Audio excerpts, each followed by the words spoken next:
तो इस क्लास में हम डिस्कशन करने वाले हैं एमआरआई। कौन सा एमआरआई है? कौन सा एमआरआई है? कौन सा एमआरआई है? कौन सा एमआरआई है? Female pelvis. अरे भाई चश्मे निकाल इसके। फीमेल पेल्विस कहाँ से दिख रहा है भैया? कौन सा एमआरआई है? कौन सा एमआरआई है? फिस्टुलोग्राम। देखो अभी आप जैसे डिस्प्ले पे स्कैन देख रहे हैं तो आपको स्कैन करने से पहले या समझने से पहले देखना होगा स्कैन का फोकस, यानी कि start location and end location. तो आज हम सीखने वाले हैं एमआरआई फिस्टुलोग्राम की स्टार्ट लोकेशन क्या होती है और एंड लोकेशन क्या होती है। उसके बाद फिर हम मशीन पे भी हमने सिखा रखे हैं इनको करना, लेकिन अभी हम इस पर डिस्कशन करेंगे कि स्टार्ट और एंड लोकेशन को कैसे समझा जाए। तो हमने बताया था कि एमआरआई फिस्टुलोग्राम में सबसे पहले हम सजाइटल सीक्वेंस रन करते हैं। तो अभी हम देखेंगे सजाइटल का स्टार्ट और एंड लोकेशन। तो सजाइटल की प्लानिंग किस पे होती है? एक्सियल और कॉर्नल पे। चलो, तो सजाइटल की प्लानिंग हमने बताई थी आपको कॉर्नल पे। तो पहले हम इसका दिखाते हैं। स्काउट पे तो करते हो प्लान। तो स्काउट ऐसे स्काउट आता है और हमने बताया था इसमें कि आप मिड लाइन पिट, ये होती है मिड लाइन पिट, ठीक है। मिड लाइन पिट होती है जो बीच में जो मिड लाइन आती है बन के बॉडी की, इसको मिड लाइन पिट बोलते हैं, ठीक है। चलो, तो इस जब आप एमआरआई करोगे तो ये स्काउट आएगा पहले, तो इस पे आपको स्टार्ट और एंड लोकेशन कितना लगाना है ये मालूम होना चाहिए ना आपको, स्कैन करना कितना है। तो चलो अब देख लेते हैं कितना स्कैन किया गया है।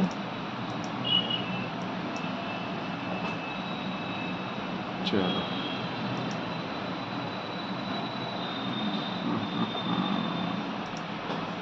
यहाँ लगाओ आप कॉर्नल इमेज। अच्छा, ये बंद करो यहाँ से पहले ना।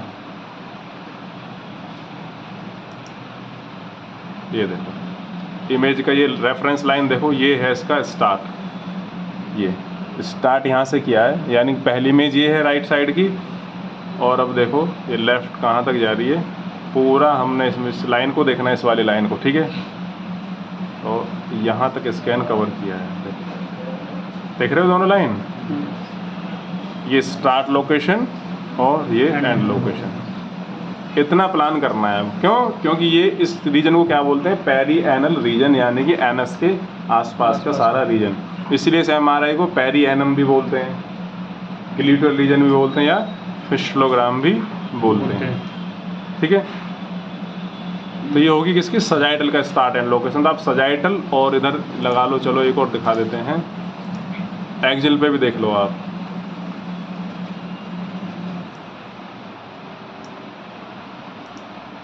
ये एक्सियल इमेज है,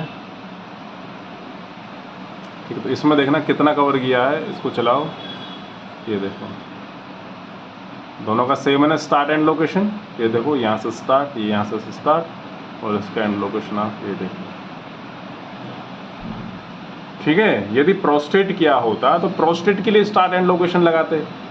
तो प्रोस्टेट तो ये है नीचे, ब्लैडर के नीचे, तो इतना स्टार्ट एंड लोकेशन उसमें नहीं लगाना है। ये लगाना है तो किस कंडीशन पर लगाना है वो भी सीखना होगा। तो ये स्टडी थी एमआरआई फिस्टुलोग्राम मेल। तो सबसे पहले क्या करते हैं इसमें? सजाइटल। अब सजाइटल इमेज आने के बाद, यानी कि जब ये इमेज आ जाएगी आपके पास, ये इमेज आ, इसको सिंगल पर कर लो अभी, ये इमेज आ गई, ठीक है। जूम कम करो।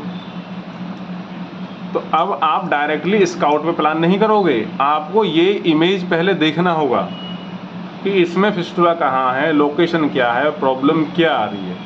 तो ये सीक्वेंस कौन सा? ईस्टर। ईस्टर किस लिए है कि फैट इस पे सप्रेस्ड हो गया, सिग्नल क्या आ रहा है? जो फ्लूइड है ब्राइट आ रहा है, मसल्स ग्रे आ रही हैं, इसलिए क्या है? ईस्टर है। तो अब जो फिस्टुलोग्राम स्टडी करते हैं, किस लिए करते हैं? वो किस लिए करते हैं? ये सिग्मोइड कॉलन होता है, इसके नीचे क्या बनती है? रेक्टम, और रेक्टम के नीचे क्या बनता है, एनस। तो एनस के आसपास से डिस्चार्ज हो जाता है, जिसको बोलते हैं क्या, फिस्टुला। तो पहले हमें नॉर्मल अनाटमी मालूम होनी चाहिए। ये इसका सिग्मोइड कॉलम है, देखो ये सिग्मोइड कॉलम है, और नीचे क्या आ रहा है, ये पूरा इसका रेक्टम है। तो अब इसमें देखते हैं कोई देखो यहाँ ये abnormal सिग्नल है, ये कुछ गड़बड़ है यहाँ पे, ठीक है। तो ये सजाइटल हो गया। अब हमें इसी इमेज पे कॉर्नल और एक्सल का प्लान करना होता है। स्काउट पे प्लानिंग नहीं करते हम, क्योंकि स्काउट पे पैथोलॉजी थोड़ी नहीं दिखेगी हमें। जैसे आप जब MRI मशीन पे करते हो तो क्या करते हो आप डायरेक्टली स्काउट पे प्लानिंग करने लग जाते हो। स्काउट पे ओनली हम पहला प्लान करते हैं, पहला, उसके बाद एक्सल या कॉर्नल जो डालेंगे वो हम इमेज को पर डालते हैं। तो अब हम देखते हैं कि इसकी एक्सल प्लानिंग कैसे करी थी।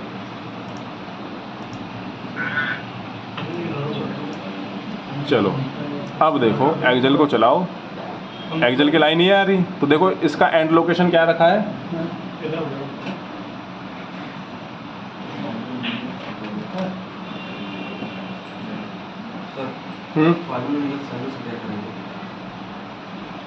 स्कैन करेंगे उसका भी, पहले ये तो देख लेते हैं ना पहले, ठीक है, उसके बाद कर लेंगे। अभी हम बेटा केस स्टडी कर रहे हैं, देख रहे हैं अभी हम, ठीक है। तो जैसे एक्सल की जो प्लानिंग बनाई है या जो करी है, उसका पहले एंड लोकेशन देखो। देखो ये मसल है, ये मसल कौन सी है, ग्लूटियस मसल्स। तो ग्लूटियस मसल्स इसमें कहाँ दिख रही है, यहाँ दिख रही है, ये ग्लूटियस मसल्स है। तो इससे फोर्स, जब जैसे ये इमेज है और इस पर प्लानिंग करनी है, इस पर प्लानिंग करनी है, कहाँ तक की, यहाँ एक्स्ट्रा की है। किस लिए, ताकि ग्लूटियल रीजन पूरा क्लियर दिखाई दे। तो फिस्टुलोग्राम में जो एंड लोकेशन है ग्लूटियस से 4 सेंटीमीटर नीचे, और एंड लोकेशन देखो कहाँ तक लगाई है, तो बेस ऑफ ब्लैडर से स्कैन स्टार्ट कर दिया, ये रहा बस इतना।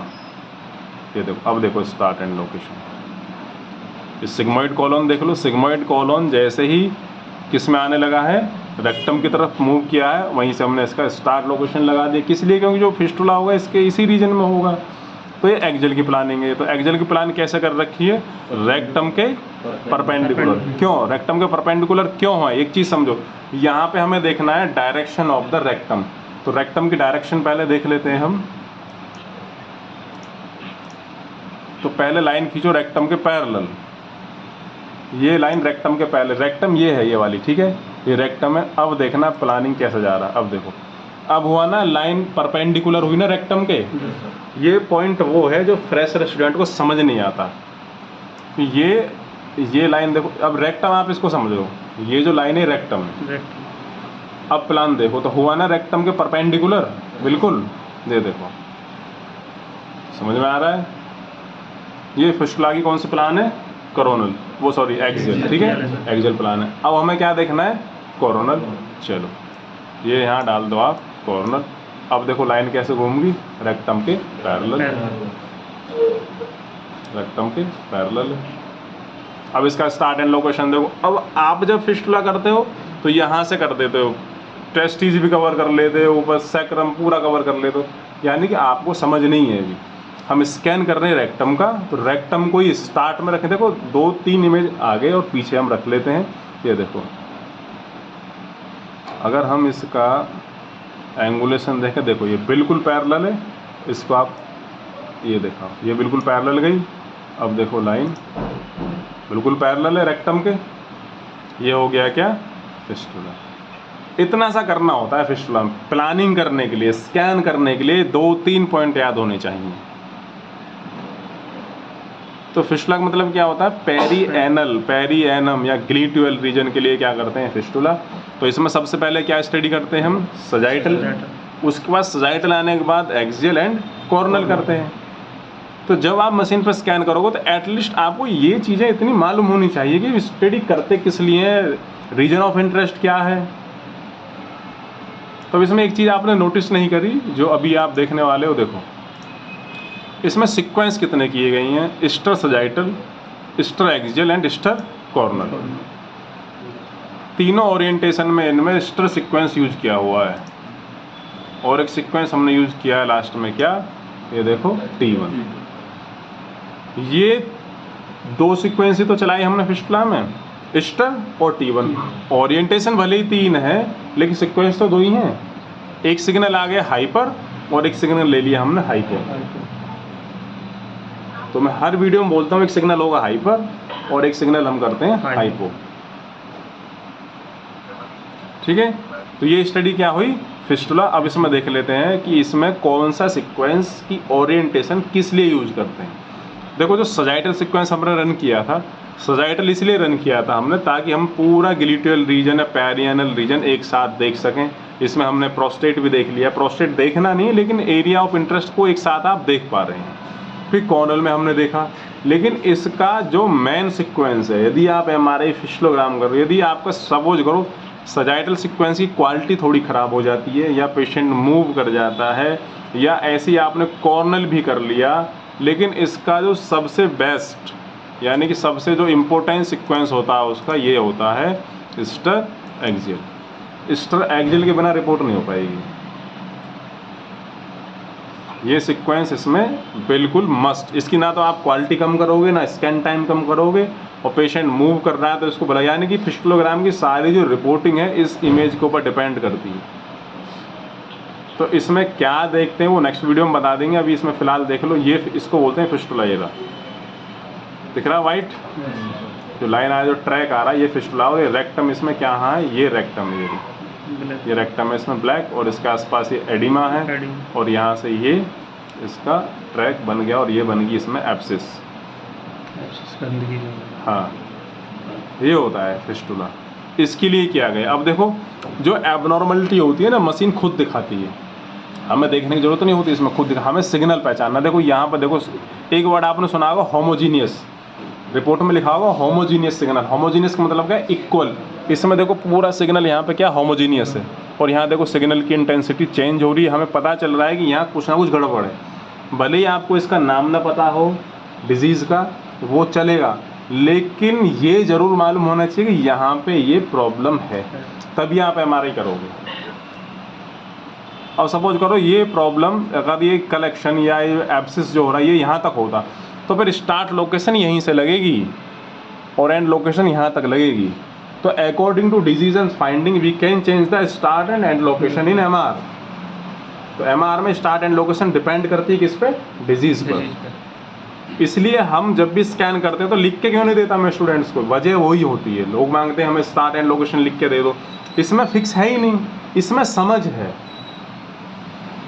अगर सपोज करो ये कलेक्शन यहाँ तक होता, यहाँ तक, तो आपको यहाँ तक स्कैन करना होगा। तो हमें इसमें देखना आना चाहिए, नाम भले ही ना पता हो हमें। ठीक है, तो आज इसी को यहीं पे स्टॉप कर लेते हैं। एक केस डिस्कशन हो गया, अब आप ऑफलाइन इसको डिस्कशन करोगे और मुझे इसको बताओगे। क्लियर?